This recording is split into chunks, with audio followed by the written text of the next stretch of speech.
My name is Roberto. I'm a hip hop artist hailing from the Mount Airy neighborhood of Cincinnati by way of San Antonio, Texas. What the fuck else was I supposed to say? That's a great introduction. Okay. So that actually is my next question. When and where were you born? How'd you get to Cincinnati? I was born in northern Kentucky. My mom is from Mexico and my dad is from Hamilton, so they just kind of intersected at a downtown Cincinnati job sometime in the 90s. And then the details are hazy. No one likes to tell me what happened. But they worked together. My mom came down here because she was working on her vocal performance major with Dr. Robert Shaw in New York City, and she had some recommendation to come down to CCM. They just met that way, but I spent a lot of time in Texas, a little less time than I spend here, but enough that you could hear it in my voice a little bit. So you were born in northern Kentucky, and then you went to San Antonio? I've been living here for all intents and purposes for most of my life, but I spent even as recently as the past couple of years, 3 to 6 month chunks in Texas living with my family down there. Gotcha. And that's your mom's side of the family? Mm-hmm. Gotcha. So you said you grew up in Mount Airy? Yes. Yes. Tell me about growing up in Mount Airy. Tell me anything you want to tell me about growing up in Mount Airy. Growing up in Mount Airy now, I think would be different than growing up in Mount Airy in the early 2000s. One of the main newsworthy things that happened around the time that we moved there was a cop car got stolen, and the cop grabbed onto the window or the side of the door and got dragged like a quarter mile down Colerain Avenue. So that little corner store right there was where I frequented. That's where I started buying cigarettes when I was too young to be buying cigarettes. And it was a lot of just, trying to survive, I guess. I went to a Catholic school around the corner from my house over there, also on Colerain, across from that Speedway. And it was a cool childhood. It was just, I didn't know it was like a hood childhood at the time. But you didn't have a sense of that when you were younger? No, I just thought that that's how everybody lived. And when I moved to the suburbs, once I became 19, 20, it kind of freaked me out. I was like, God damn, y'all have been just watering your grass and hanging out this whole time. And it's 10 minutes away from where I grew up. So it didn't make any difference to me as a kid, but yeah, it was a lot of, oh man, the neighbor just got shot, or someone's trying to sell me weed and I'm 10, or stuff like that. But I wouldn't take anything else over it, I don't think. It was a neighborhood full of kids, so it was a place where I developed myself, I would say, character-wise. Nice. What was your family like? You said your mom was a singer, so yeah, got some artistic people in your family? Yeah, my mom is still a choir director at Covenant First Presbyterian Church, the big Gothic church literally across the park from here on the other side, or on this side, I guess. And she's been doing that since I was 7 or 8. She was a hired soloist at first. She's got 2 degrees in music, and that's actually where I got started working on production teams. They have a broadcasted service, and I was running sound from the time that I was maybe 11 or 12 for the sermons and stuff like that. And then my dad what is my dad? He's just a guy, He was a computer programmer for Macy's Logistics at the time, and then later in life got sick, and now he's just a cool guy with different interests. And very supportive family dynamic, I'd say. A little dysfunctional, but I feel like that's everybody. Yeah, I do feel like that's everybody. Are your parents still together? Mm-hmm. That's awesome. Yeah, in my childhood it was a little turbulent, but I think that probably had something to do with how oppositional I was to authority. And now they're just kind of they're in their, my dad's in his late or mid 50s and my mom's in her early 60s, so they're just having a real cute suburban time now. It's pretty interesting to see and pretty interesting to navigate with the very recent senses that I have of growing up in the neighborhood that I grew up in, and then to see my parents like going on walks and watching birds and shit. For sure. Why did they move to the burbs? When did they move to the burbs? 5 years ago, when I was maybe just like right after I dropped out of CCM, I think.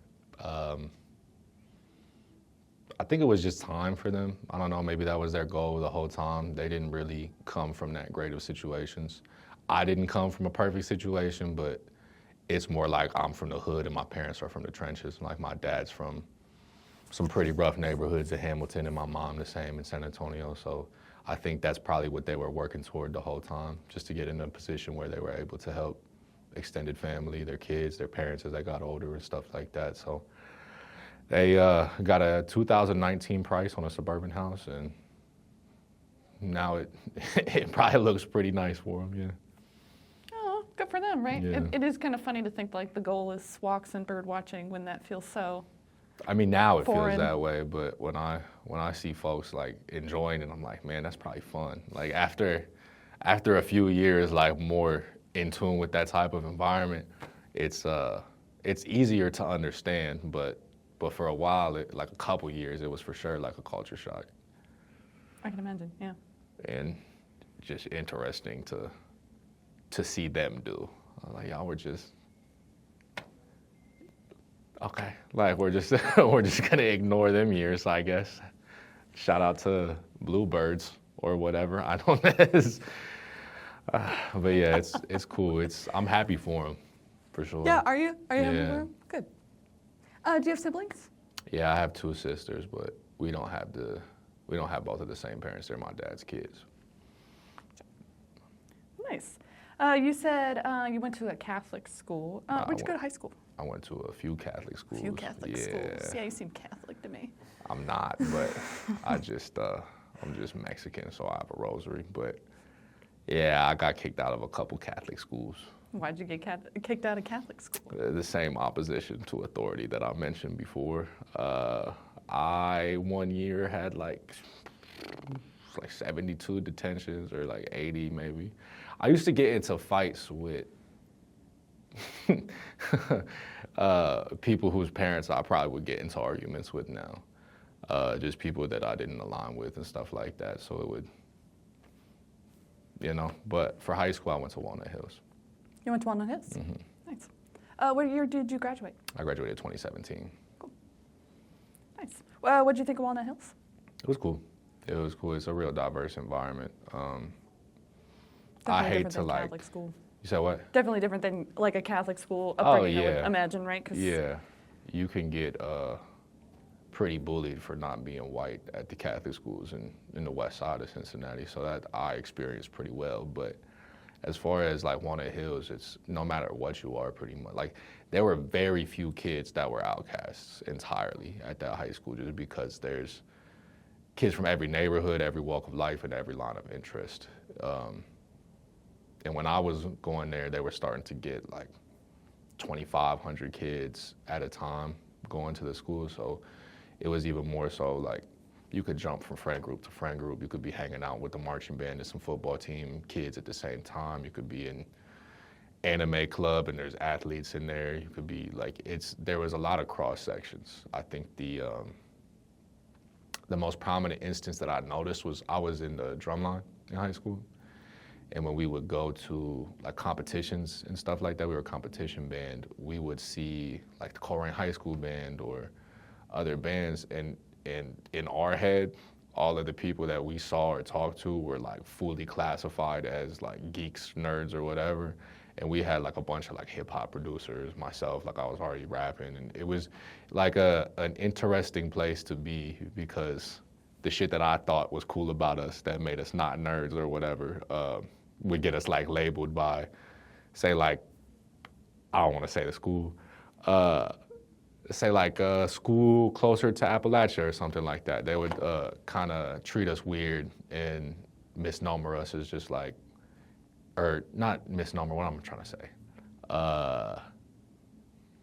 overlook us as a sort of just like inner city ghetto, like token school. So it was an interesting dichotomy, but I very much enjoy being around the people I was around at that high school for sure.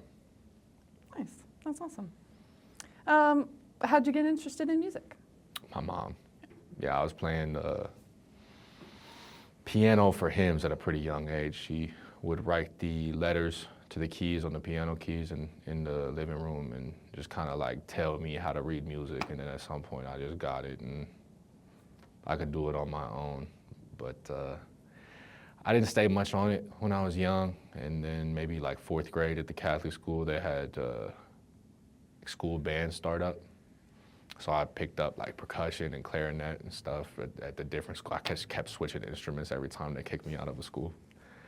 So I stayed with it up through high school, and then once I got back to high school, I went fully percussion. I was able to play like timpani in the chamber orchestra, get conducted by like Louis Langray of the CSO, and eventually ended up working closely with the, I believe, late Scott Woolley of the Cincinnati Chamber Orchestra when I was 17, 18, to do a collaboration piece with the orchestra for their Summer Music 2018. And then by the time all that was going on, I had music kind of popping off during the lo-fi era of SoundCloud and getting tens of thousands of streams. So it was just kind of solidified by then. It was something that I was going to try to do for the remainder of life that I could convince myself to, you know. Yeah, nice. So you knew you wanted to pursue music as a career? Yeah, I kind of got shown evidence kind of like early. Like there were people that did not like me before that once I was getting popular music out, like I'd hear like, oh, if there's 100,000 streams on a song, like some girl that was weird to me for years would be like, oh, I'm 50,000 of the streams. I'm like, what the fuck what are you talking about?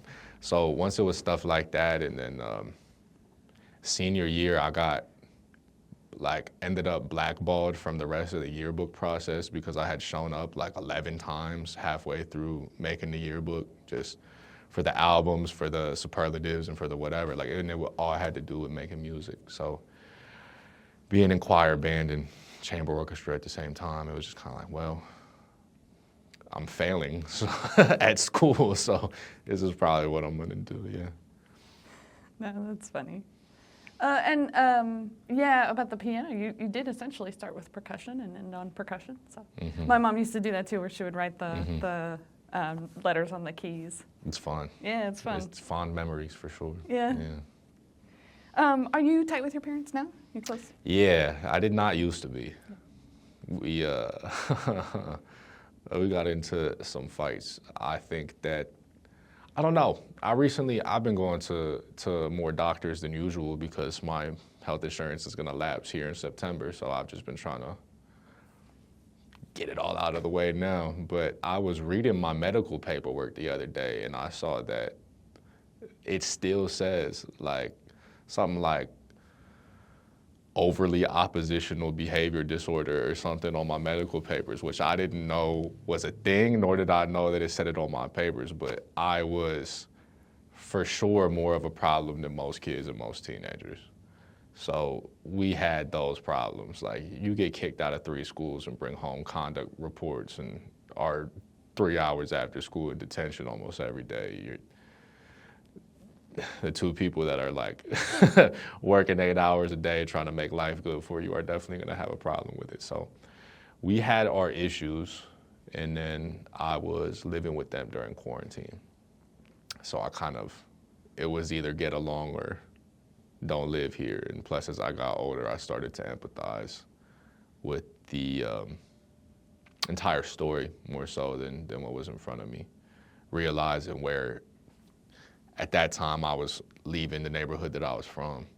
So realizing where I came from, going back to their neighborhoods and realizing where they came from, realizing where my sisters who were raised in Hamilton and Middletown are from, and just kind of stepping back outside of myself and be like, you gotta carry some type of torch. You can't just be a dickhead forever, man. That's not good decision. So I intentionally sat and processed certain traumas that I had from growing up and tried to forgive them as early on as I could because I spent a lot of time watching my parents not get along with theirs, watching them lose their parents, and the difference in how they spoke about their parents versus how I would speak about mine, even though I didn't have all kinds of favor to them at every moment. It was a stark difference, and I wanted to avoid that as much as I possibly could. So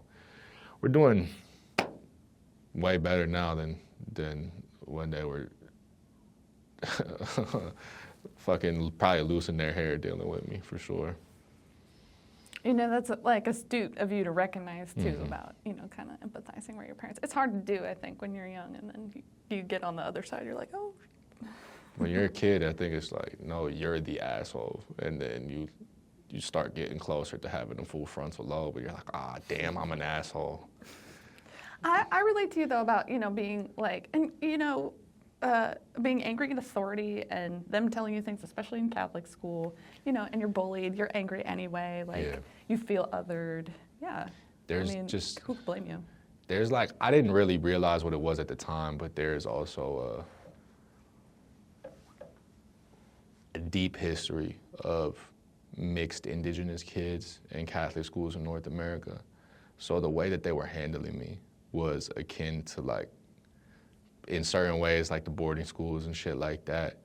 And so there was, it pressed upon me real bad. And I just took that with me everywhere. And I definitely resented my culture and my family for the tradition of sending us to Catholic schools, because that's sort of like a Stockholm syndrome kind of thing. You think Catholic schools are better because you live in a shitty neighborhood, but the Catholic schools are kind of what puts you in a position to be in a shitty neighborhood in the first place. But we bite our tongues and hold these stories, and they don't make it down the line for as many generations as they should. So that definitely came from Catholic school and from getting detentions for having my hair past my collar and shit like that, you know.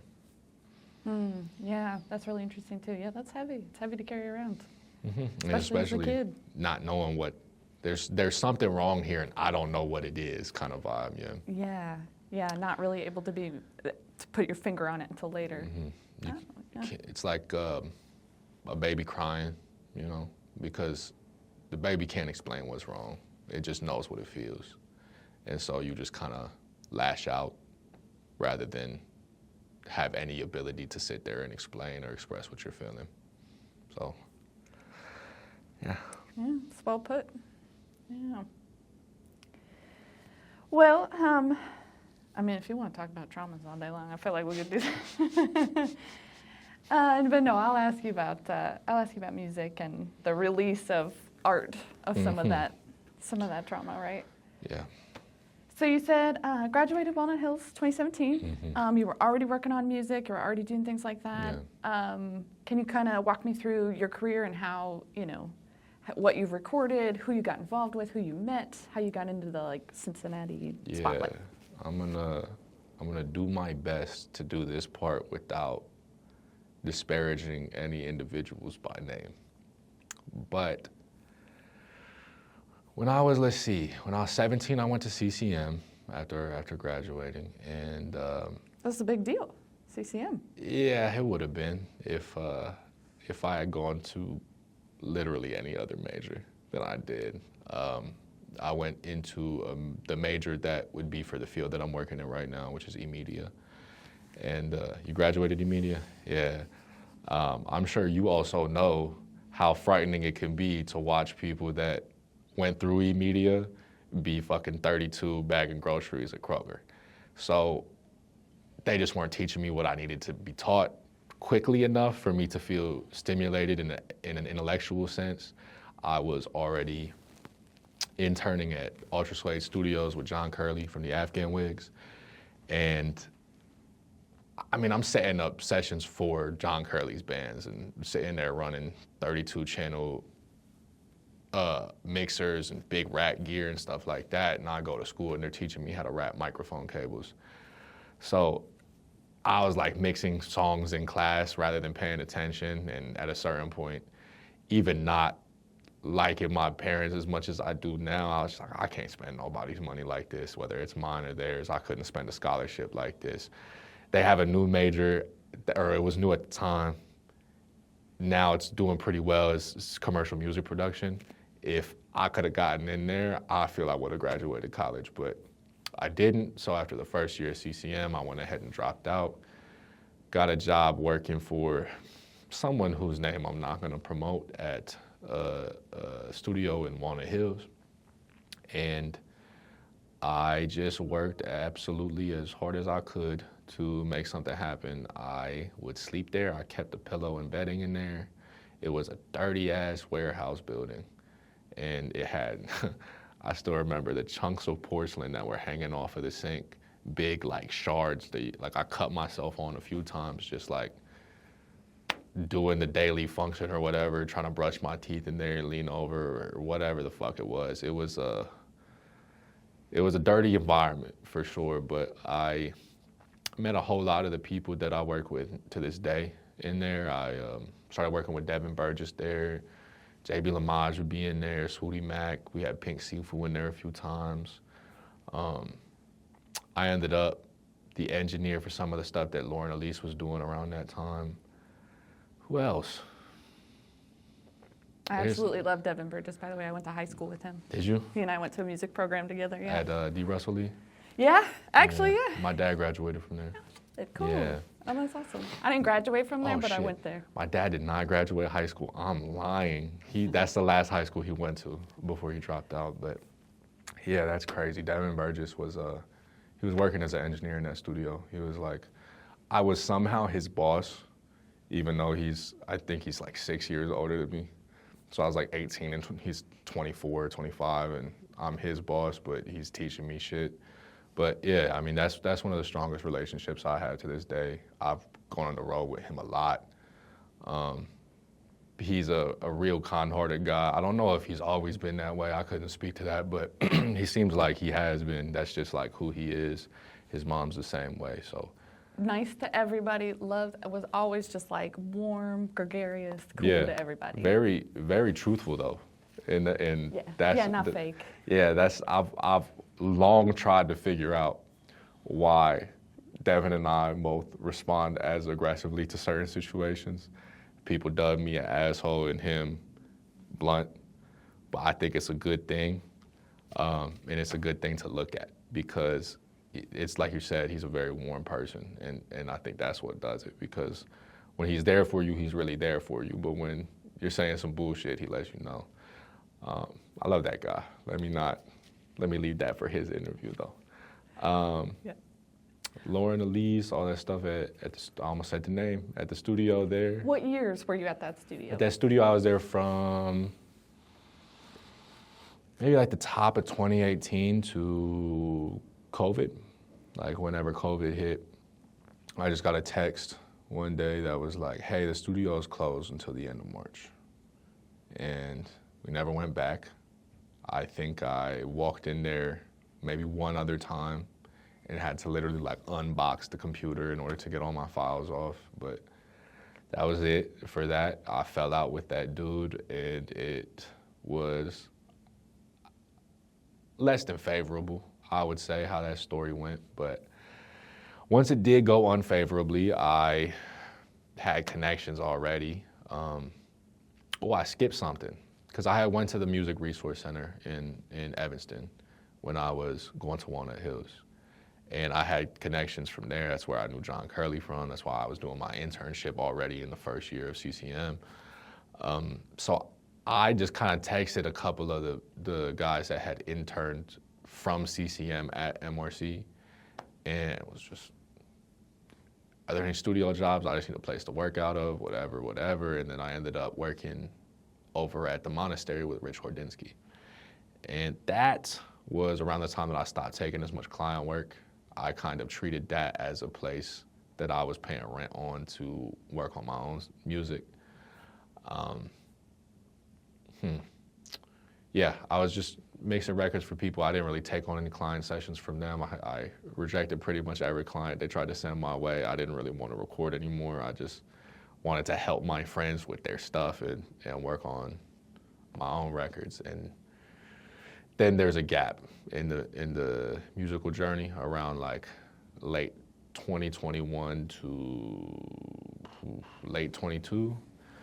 I got, we'll call it distracted, and just wasn't really working on much music. I was kind of selling features, like selling verses on Instagram, and I think I released one album purely in the physical sense. Like I just sold cassettes that were like with one-on-one art on them, and that was all I did that year other than a couple of shows. But there were some people that I was like losing, I was burning out on myself and like seeing pictures of myself all the time and having to be the one that edited them and cut the videos together and listen to my voice and mix it. I just burnt out on the emotions and the mental conflict that comes with. So I just started pouring all of my efforts into other people that I ended up falling out with, and now I cannot reap any benefits. Not that that was the purpose of pouring into people in the first place, but that takes us through 22. 23, I took off. Like I just, not statistics wise, I just started leaving a lot. And I would kind of fly in a cycle from here to Texas to California to Texas to here to California, you know what I mean, for the whole year. And just classic touring stuff, just beating on my lungs with weed and eating bullshit all the time and never sleeping. And if I was sleeping, it's in not great living conditions. And just, yeah, but it was fun. I made a lot of beautiful records, I'd say, over the course of like a year and a half in California and Texas. Got the opportunity to work with some producers that I've been wanting to work with for a very long time. And then I got pretty sick, I think, early 24, but was still determined. I was like on a tour. I was like playing South by Southwest, and then went back to San Antonio and just got the sickest I've ever gotten.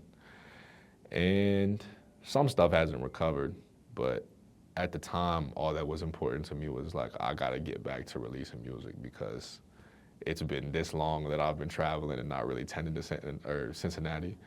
And even now, I'll stop in somewhere and see somebody that I knew when I was 21, and they'll be like, "You moved back?" I'm like, "No, I never moved away. I was just, I was just doing hippie shit a little bit." But yeah, at that time, 24, I was really intent on getting back to releasing music, and again, was able to release some music with some producers I had admired for a very long time.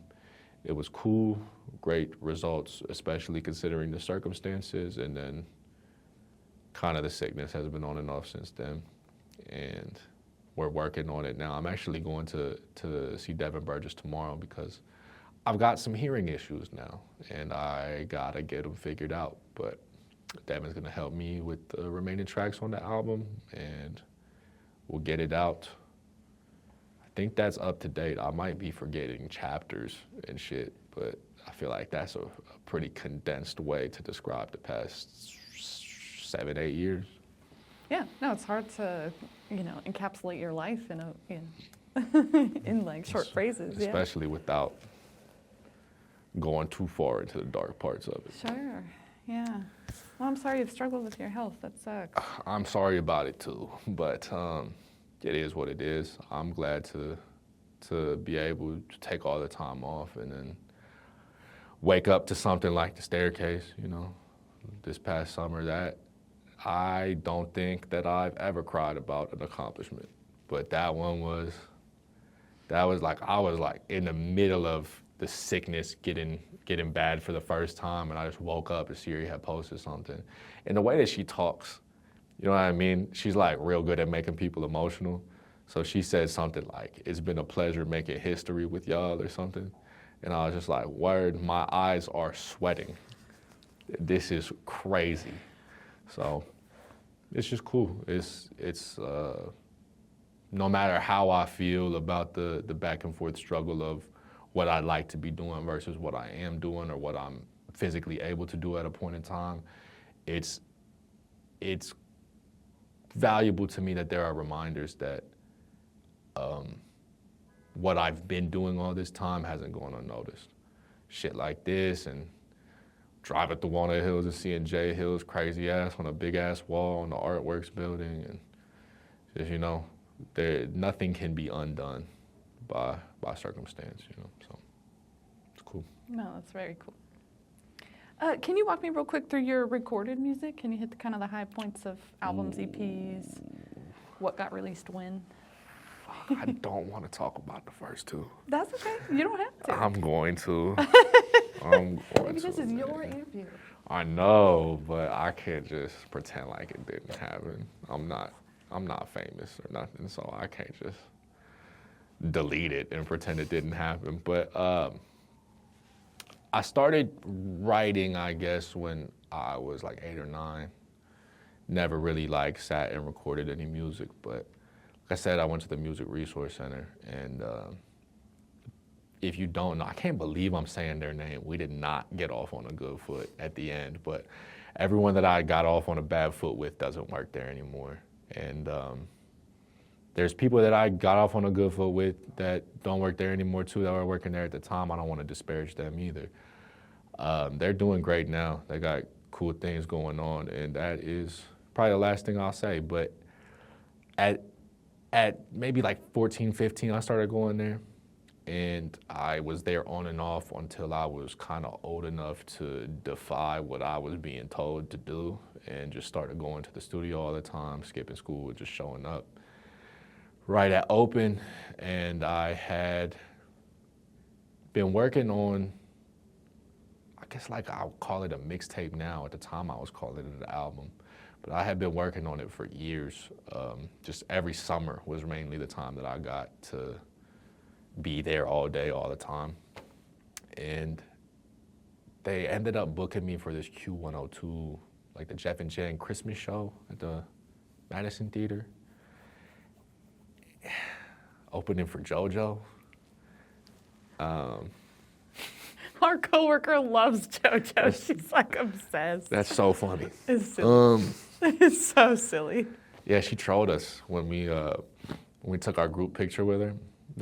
I could probably still find it. She's just like in the picture, like we're all sitting there smiling, and she's just like, I'm running out of fucking poses, dude, and just hit a tongue out on us real quick. But yeah, they booked me for that, and there was this singer there from our organization as well that ended up being a student at sort of like an SCPA equivalent in Stockholm.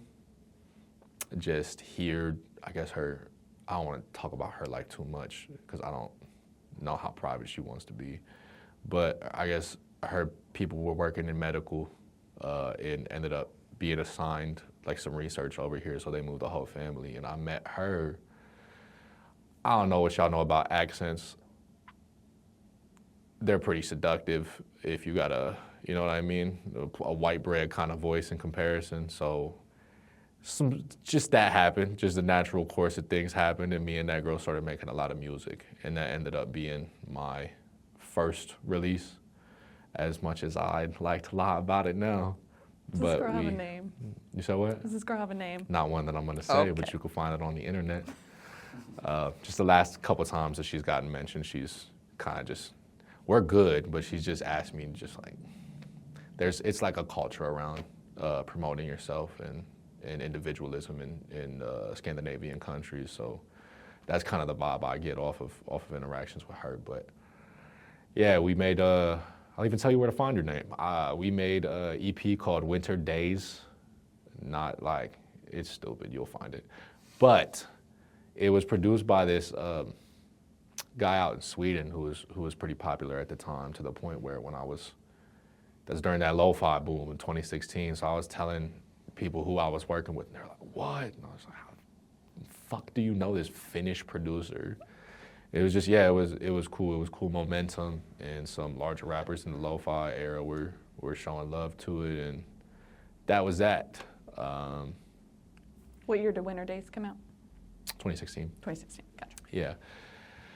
And then, what else? Oh, senior year, dude. Fuck.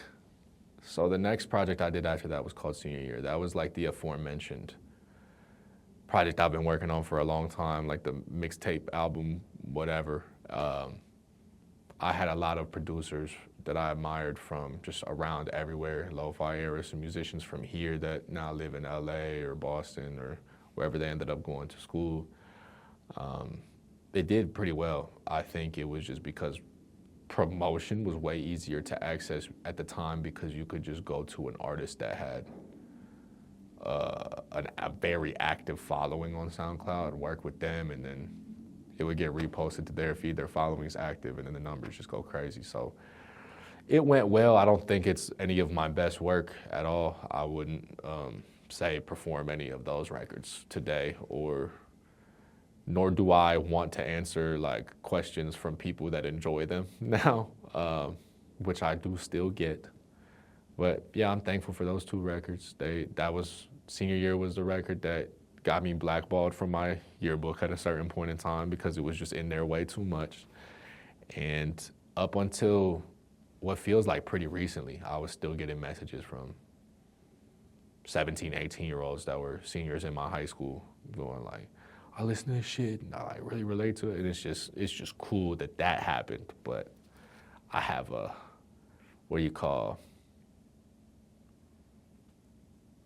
I have some qualms about keeping that album out and shit like that, but it's all good. And then the following year, I released an EP that has been pulled from streaming services for good reason, and we're not gonna talk further about that one. That shit was ass. It was real bad. It was none of my best work at all. I'm sorry. This is, on. It's just been feeling very hot in my pocket for about 5 minutes, making me concerned about like, what was that phone?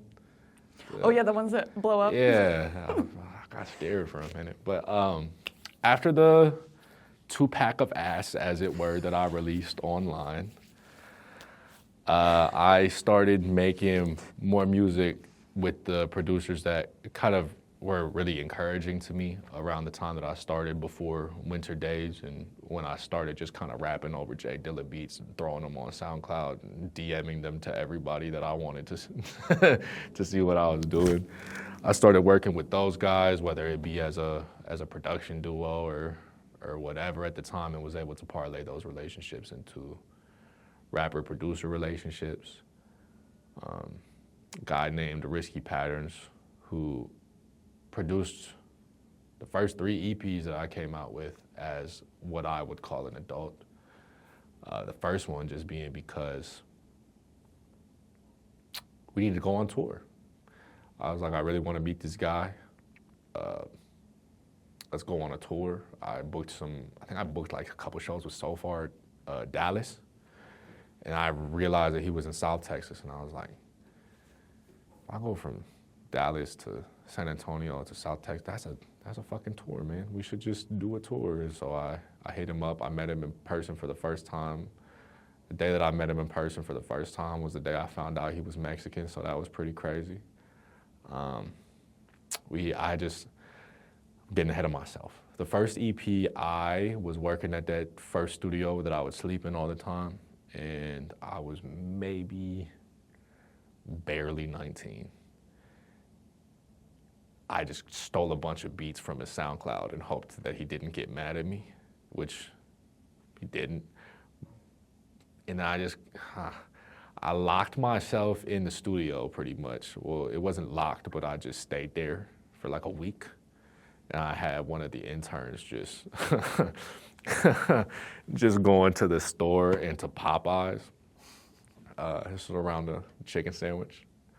So I'll just have him go to the store and grab like 6 packs of Tall Boys and Popeye sandwiches. And that's what I was running off of, which is a clearly terrible decision, but it got the project done. That one's called Many Truths. I think there were no rap features on there. It did okay, especially for me having released the bullshit a year prior or 2 years prior, I guess. we toured with that project in Texas, and then while we were touring, we made a project, the project that's on your staircase, Invierno. Pronouncing it in English is crazy.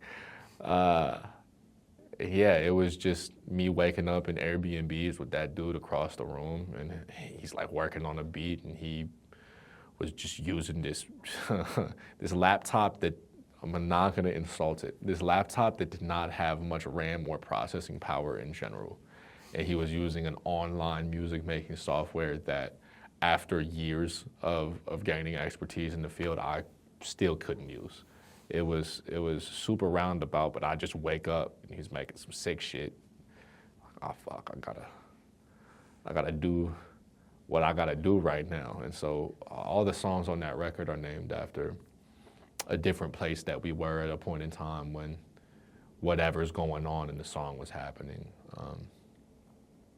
Winding Hollow Lane is the opening track. That's the Airbnb that we were at in Dallas. Down to Exit 51, which, oh, Devin was on that tour as well. I did not mention that. But Exit 51 is Devin sometimes yells at me when I tell this story too vaguely, so I'm gonna try to not. But we were heading towards the border, not exactly going to the border, but Risky Patterns is from a town maybe like 25 minutes from Mexico. And so we were headed towards the border, and he said, hey, there's a border patrol checkpoint coming up in about like 150 miles. And I said, I hear you. We should get rid of all this weed we got. And Devin and Risky Ass Patterns were like, you know what? I like the way you think. So we just rolled up all the weed we had, and we smoked it in the parking lot of this chicken place that I really enjoy. And then we ended up driving towards the border. And as it turns out, they don't give a fuck if you bring drugs towards Mexico. It's just if you're driving them in the other direction. So we hit a 60-mile patch of highway with no gas stations as we were running out of gas and higher than fuck, and ended up just having to sit there on Exit 51 in South Texas going toward Harlingen. And that's how that story ends. It was a real dumbass situation that we got ourselves in, but it's a cool record. It's the best performing record off of that project. And then what's kind of crazy is that came out after the next project I'm gonna mention that was made a few months later. Verano, the precursor to Invierno, April of 2020, I guess. I was losing my mind, as I'm sure all of us were. I was supposed to, fuck, that hurts my feelings. I was supposed to go to Nashville and record in Blackbird Studios, which has done some work with like Alicia Keys, Snoop Dogg, Rush, a whole lot of big names, especially in country and blues. And I was supposed to get free sessions, really great gear, full team of engineering students and overseeing engineers, and that session was scheduled March 15th. And March 13th, the world shut down. So I was grieving the possibility of certain opportunities, the idea of, I'm an engineer at that time, like I might parlay this into I work at the studio or whatever world of opportunities that could have opened up. So I stole a bunch more of beats from Risky Patterns SoundCloud, and I just started writing, and definitely not taking a bunch of acid. And and so I finished that EP also, the same as Invierno and Many Truths, in about a week and a half. And it was just some of the coolest shit I had ever made in my life. Like there's, for the first time, like 5-part harmonies on hooks and different stuff like that. It was the most successful too. No, it wasn't. Invierno was, but it was the most successful to date as well, just because I could get everyone's attention pretty easily. Literally everyone is looking at their phone in April and May of 2020. There's nowhere else to look unless you just don't fucking care, which fair, you know what I mean? That did happen. But yeah, it was fairly successful. Then came the release of Invierno, my first sold out merch, and bigger features involved. And then For Tobacco Use Only in 2023 after that break. And I kind of loathe that record pretty badly, but people tell me they like it, so I leave it on the internet. And then what? Recetas with Caravello, who's based in, I think it's Vancouver, but I don't know the geography of Canada like that. I almost said the Yukon, but I don't think he lives there. Vancouver's on the Seattle side, right? Toronto's on the New York side? Yeah, I know that Toronto is across the street from Detroit. It is. That I know for certain. But yeah, I think he's from British Columbia at the very least. We released that this past year. It did okay. We did some music videos and show at the Fire Museum, and then that's where the health issues kind of come into play. But it's still pretty recent, I guess. The last couple singles from the record that's supposed to already be out were in December. So hopefully could cut that together in a way that looks cohesive. No, that was great. No, I feel Okay. like you gave a little background, a little depth, but how about who are your influences as an artist? Who do you like? How do you write your songs? What's your creative process? What do you write about? So A lot of questions there. I guess in earlier days, I was really stressed out about being technical. Classic hip hop values, lyricism, and poetry were very important to me. So in the beginning, I would just kind of think of like an opening bar and then write down like a full notebook sheet of multi-syllable rhymes to the ending of that bar. And at a certain point, it just kind of became something that I knew how to do. So at this point in time, making music is kind of carefully curated. As far as I go, I kind of make sure that I'm in the middle of nowhere, either in the middle of nowhere in California or like smack in the middle of the trenches in San Antonio. Just because those are the environments that are not this, that I'm in the most. And so when there's feeling involved, when there's music that, like backing tracks that are relevant to the environment that I'm in, it's just kind of like a matter of talking until I think it into existence, I guess. Like I have very little trouble like technically rhyming, just because I spent so much time on it as like a formative age teenager. I could just kind of think of like 5 to 10 syllable rhyme schemes and just, it makes sense. I don't really know. I'm telling stories about myself, I guess, and then I'm telling stories about members of my family that are entrenched in certain ghetto shit that are never gonna tell their stories. So there's a lot going on in my brain. I feel like that's easy to assess within the first little chunk of time knowing me. But it's just kind of like drink a big ass cup of coffee and smoke a joint that's bigger than is healthy, and it'll just come flowing out of my brain. But as far as influences, it's crazy. I grew up listening to, I stole my dad's MP3 player just because they would just give me like, now that's what I call music to listen to when I was young. I was like, this shit sucks. I stole my dad's MP3 player and started listening to like Biggie Smalls and Jay-Z albums and finding like different rock songs. I listened to a lot of Bad Religion for a point in my life, and then Louis Armstrong at a point in time. Weird diversity of music tastes. I don't want to admit that I used to listen to a lot of Eminem, but I did. So those are like, I guess the formative, I guess Biggie Smalls, Jay-Z, and Eminem were like the formative rappers that kind of like made me be like, oh fuck, I really want to be like good at this shit.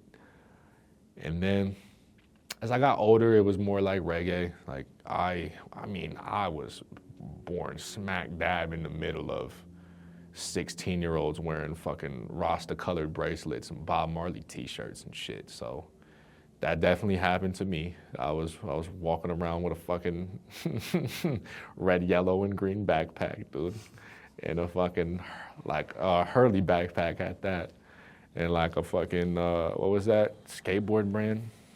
Enjoy, with the panda in the same colors. Yeah. So that was a phase. I was listening to a lot of Hobson and Tech Nine at a point in time. And who else, man? Now I listen to a lot of regional Mexican music now, like Junior H and Chino Pacas, and like older shit like Ramon Ayala's, and it just depends. I listen to a lot of oldies now too, just because I found out that there's a history of doo-wop with the west side of San Antonio, and that's where I'm at when I'm down there. So it's like you go outside and you play the old doo-wop records from San Antonio that the cholos in LA listen to, and you're just like, God damn, this is what this feels like right now. That's sick.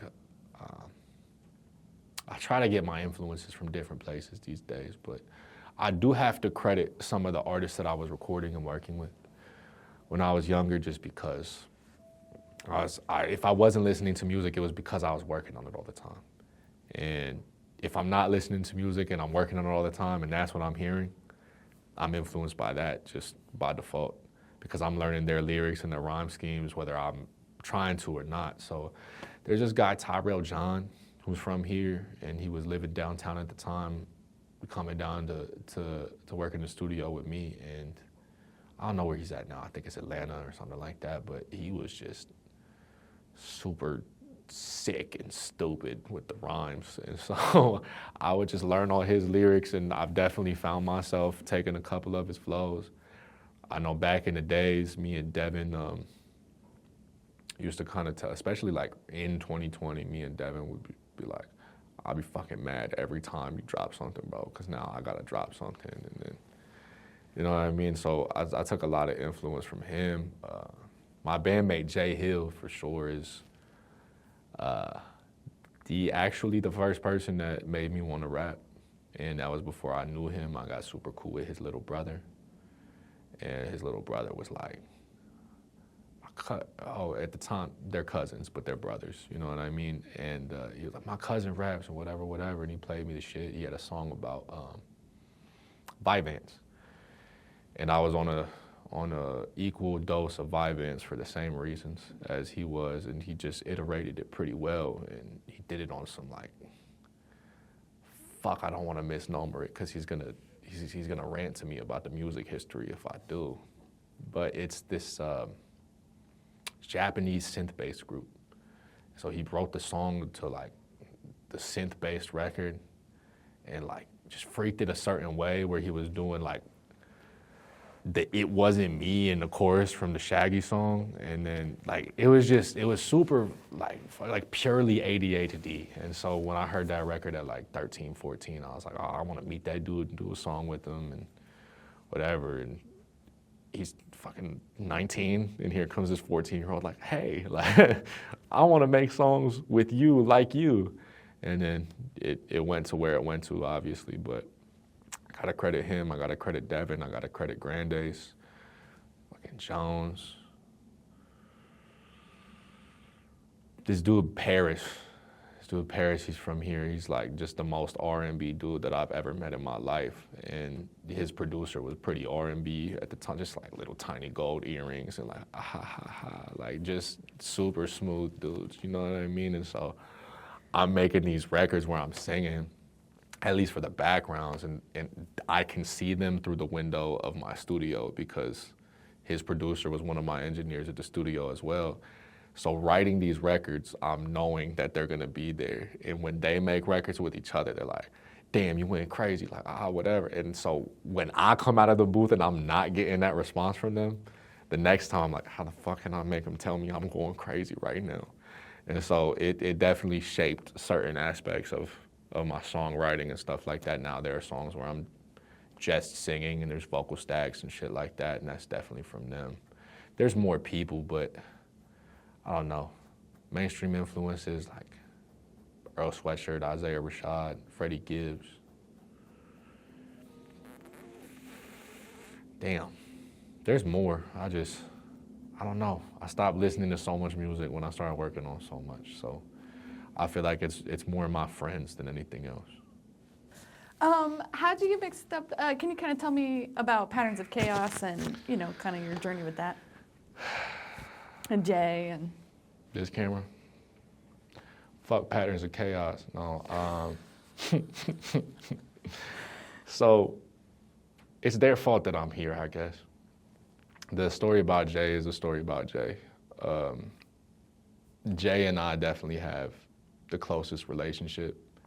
I think these days, out of anyone in Patterns of Chaos, the story of where we stand now is different from where it started. But the way that it started was Stylitics used to run this open mic called Off the Block at the Mockbee. And it would be everybody from Noah from the Animal Crackers was one of the main DJs, and then this dude Good Word was from San Francisco, and there's this group in the Bay called Be Positive. And so they kind of just knew each other from the underground. Stylitics was from out west as well, so he connected the dots, and they just are like these 2 or 3 very old school minded guys running this open mic. So Jay Hill would go over there, the third member of the original lineup of Patterns of Chaos, who will never be mentioned by name again, would be in there. There'd be some of the members of the Scribbling Idiots in there. There's a dude named Jack Kays that is now kind of like a poppy kind of alt singer on Columbia Records. He would be in there. Tribe formed at Off the Block, I think. My bad if I'm wrong, Siri. But I would see them there a lot, and basically Jay Hill and Stylitics just developed their chemistry at Off the Block, and they ended up opening for the Far Side. The other guy was there as well, and so he ended up joining the lineup, and then sometime that same year or the next year, I had finally started to come outside. We were going to like these fucked up parties on West McMicken, and you know what I mean? Just getting real grimy Cincinnati with it for a little while. And one of those days I told them I was just gonna quit, I think. And they started having a conversation with themselves as if I was not sitting there. They're like, yeah, we're gonna have to make them do some shows. It was like, yeah, let's make them do some shows. And then they just kind of did. And I always got paid, whether Stylitics got paid for the show or not. And then he hired me to work or take photos at the same events as like a recurring kind of like gig. And they just never let me fall for those couple of years. And then by the time a couple years later rolled around, some interesting information had come out about the one dude. He got put out, and Chaotic Good, the record that y'all also have on the stairs, I replaced a couple of his verses on there, and I'm super sick and good at rapping. So after that kind of happened, they, I guess, wanted me to join. And then Jay Hill has another duo called No Clue with this, my friend Ed. I don't know what I was gonna say, but it's my friend Edward that he met on 4chan. And he's from Florida, and at some point in time, he just started coming up to do shows with us, visit us, and make music with us. And I guess this was one of only a few other places he had been in Florida, and he was just like, man, this shit is crazy. Like, we'd be walking down the street, and I realized we lost him, and I look back, and he's just like standing there staring at cellar doors, like, what the fuck is this? Like, man, it's a basement, man. So Jay Hill is truly the glue to all of this, to bring it all back around. I have separate relationships with Ed's stage name is Flex, with Flex and Stylitics, but Jay Hill has the strongest relationship with me. He has the strongest relationship with Stylitics, and he has the strongest relationship with Flex as well. Like he's the only one that talks to all of us all the time. Like they're very good friends of mine. They're family to me, but I don't talk to them boys every day at all. Jay Hill, yeah, he's calling me. He's calling Ed. He's calling. I fucking keep calling him Ed. I've done really good keeping everyone's stage name, but no, it's Jay Hill's fault. Is what the last conclusive statement, I guess, should be. Jay Hill did this to all of us, and we've been having a great time. You know, you've kind of talked about this already about collaborations and accomplishments, but if you wanted to expand on any of that, do you have any favorite collaborations or accomplishments? Risky Patterns, I love him. That's my fucking family member for sure. Like I said, when I met him on the internet, and the way that producers worked on the internet, they kind of would put an anime picture as their profile picture or some shit from some video game or something like that. So I never talked to that dude, and all of his pictures on Instagram were from like the swag era. So it was like a camera in front of his face with a flash, and we're both like pretty fair skinned as far as Mexicans go. So I couldn't really, I thought he was just like a fucking, like just a cool white dude or something. And then he called me when we were supposed to meet for the tour. He called me when I was in a car rental place in Dallas. And he was talking to me, and like, yeah, fool, I'm coming in right now, and like all this shit. I was like, that dude sounds like he's from fucking northern Mexico right now. And he was walking toward me wearing Artists Need Lunch Money hoodie, which is the brand that I would still do my merch through if I were doing merch. That we've had our best collaborations. There you go, that's a collaboration. We started our journey actually in the makerspace.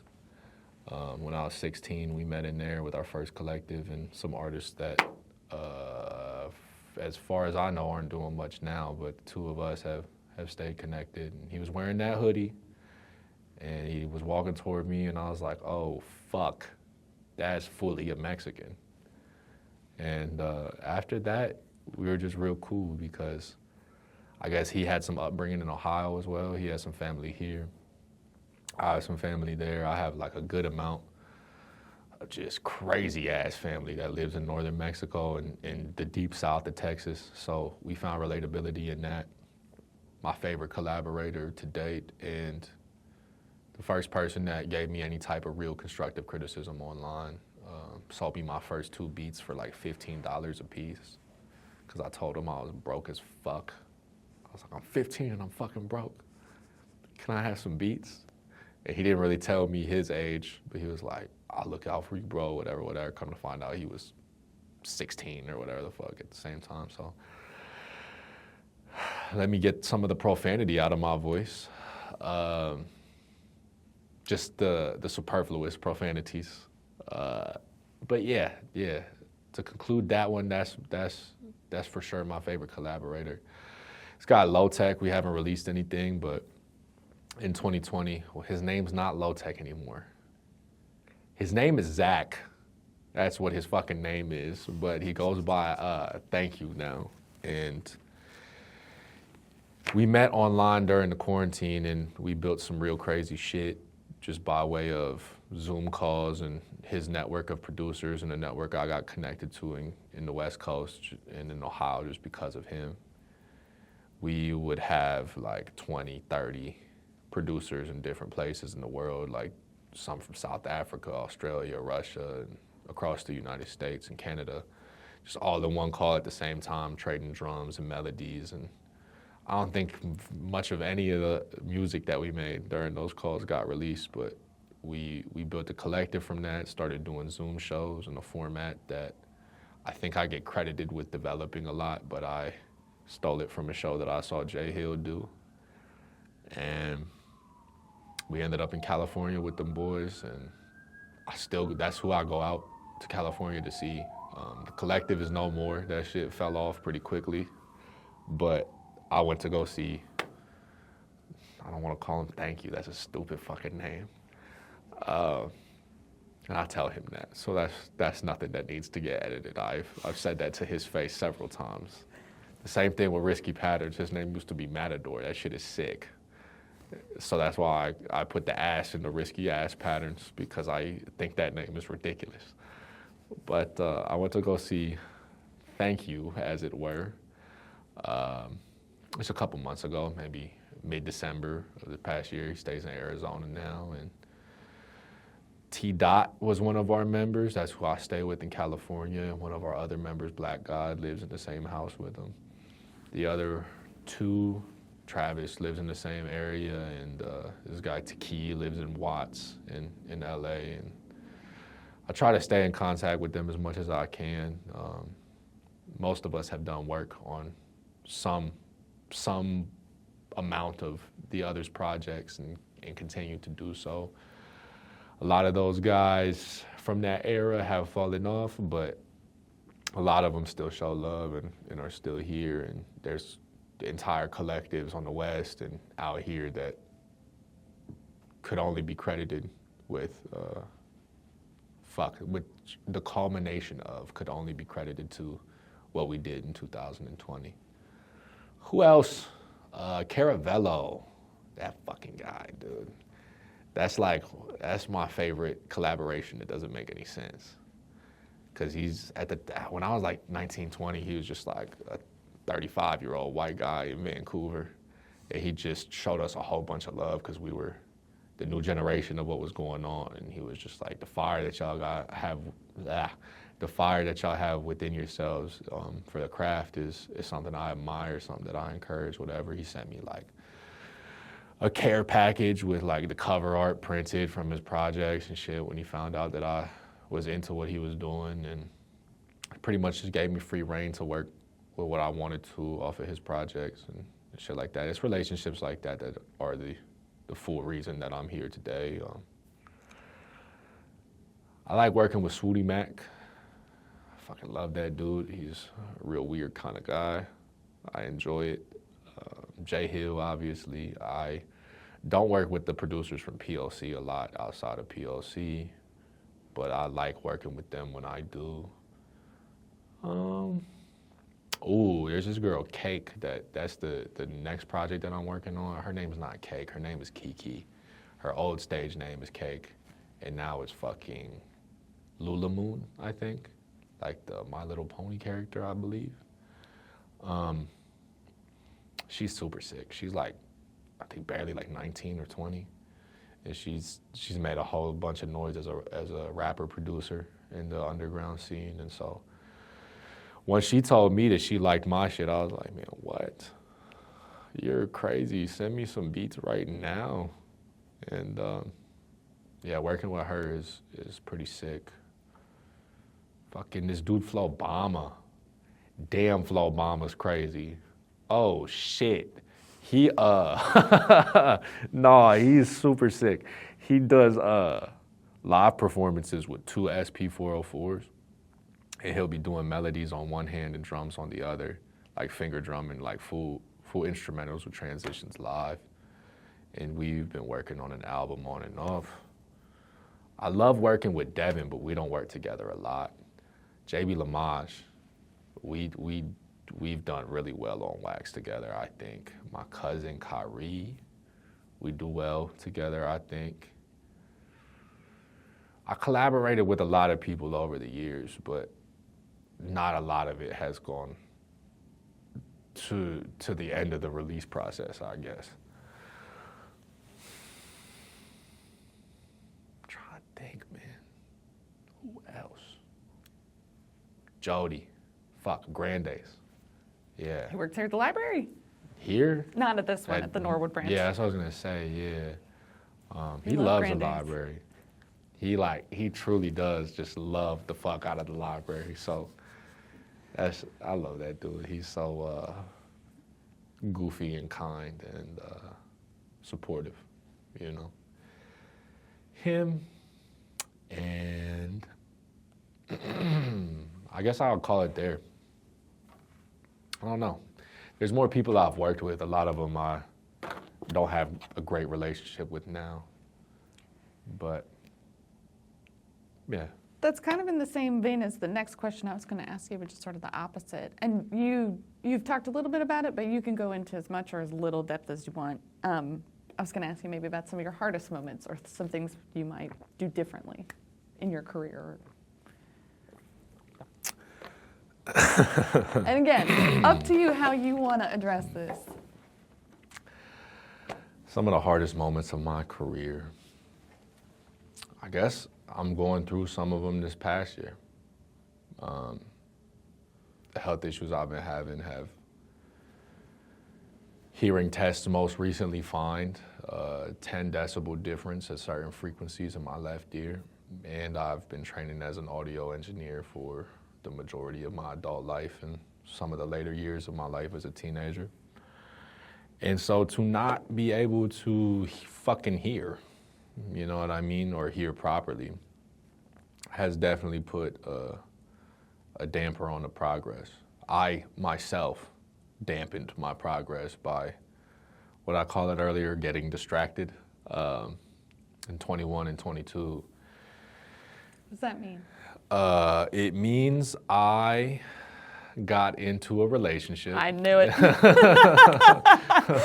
Around the time I would have been graduating college.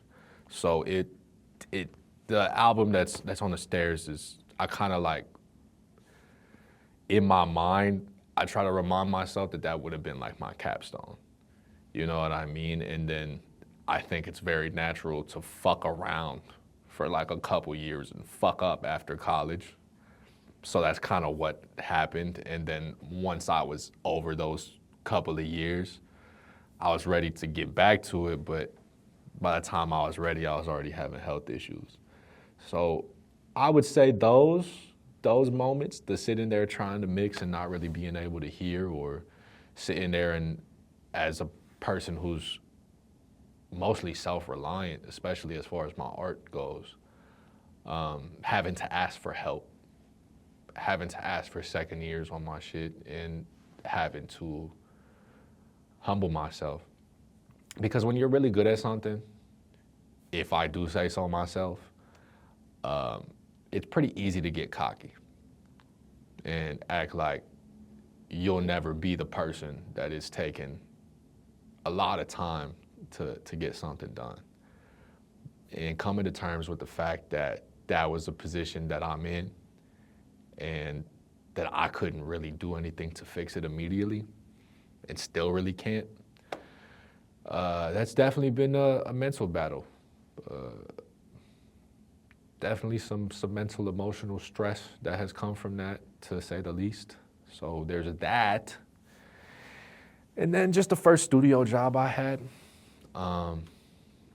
there was a dude that had some allegations on him. And I was pretty vocal about that because those allegations had to do with minors. And he was asking people about my location and trying to presumably get violent with me, which I don't feel like I need to say here, but wouldn't have gone well for him. But when he was saying shit like that, he was supposed to be working for an organization overseen by my boss at the studio. I informed him of this, and he said, great, I won't get him involved. Then in that April of 2020, when I was working on that record, before I went to go work with Rich Hordinsky, I saw that dude on an Instagram post from the organization that person was overseeing, and I said, what the fuck?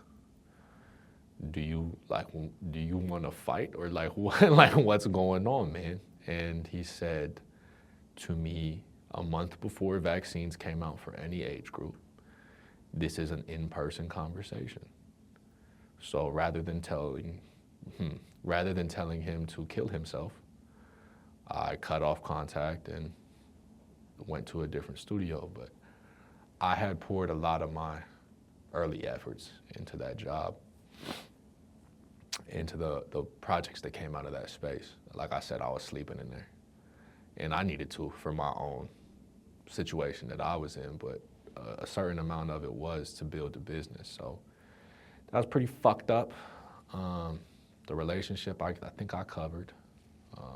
I won't refer to her at all. And yeah, just the traveling, the touring, I don't want to divulge my family's business, but the being back in certain hood-ass situations, grappling with the shit the choices that certain members of my family make, and trying my best not to judge them and pick up where they left off with, you know what I mean, helping with kids, or, you know what I mean, just supporting the people that they love the way that they would if they could. Definitely that. My grandmother has long COVID pretty bad, so watching her be sick and having folks in jail and on trial and shit like that all the while has definitely been fucked up a little bit, I think. So thankfully, those are the hardest moments of my, I mean, shit could be worse by a good amount. It could be me. It could very easily be me at a different point in time. So yeah, that, losing people that I grew up with, losing their lives and things of that nature, probably be the hardest moments in which I've had to continue doing what I'm trying to do. Well, on a different note, like, what are your future plans? What are your goals as an artist? Like, what are you trying to accomplish as an artist? What are you looking forward to? I mean, off the top of my head, I'm really looking forward to Sunday, to performing here. I think, hopefully, you know, people are receptive to the words I've said about the situation I'm in. I'm very transparent on social media. I don't really use social media for anything other than art. So there's not a lot of my personal business out there unless I choose for it to be. And typically I choose for it to be as much as it affects the music or what I've got going on.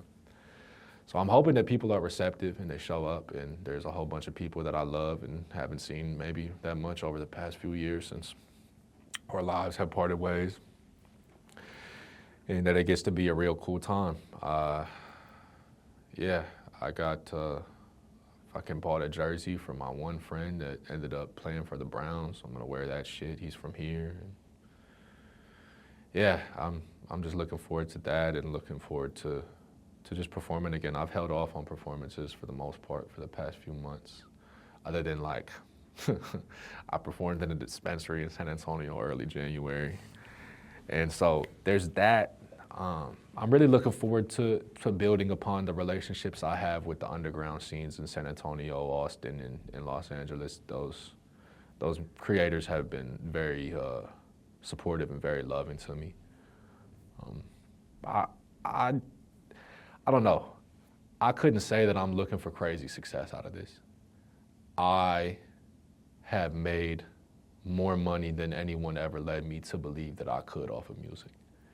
And every trip that I take out of town and every house I've rented in a different place has been money that I made off of music. And to me, I know that the 16, 17-year-old version of me would think that that's fucking sick. And so I try to remind myself that I really would like to buy a house off of music money.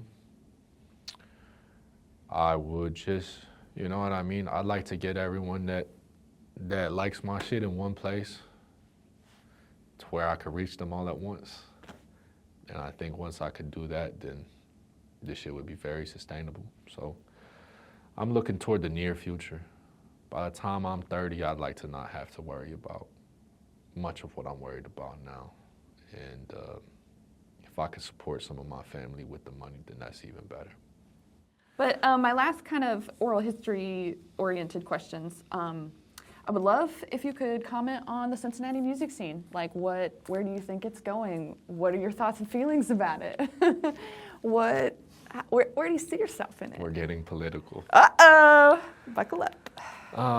No, I think I had plenty of issues with people in the Cincinnati music scene over time, especially in my younger days, with people that are maybe the age that I am now, or so.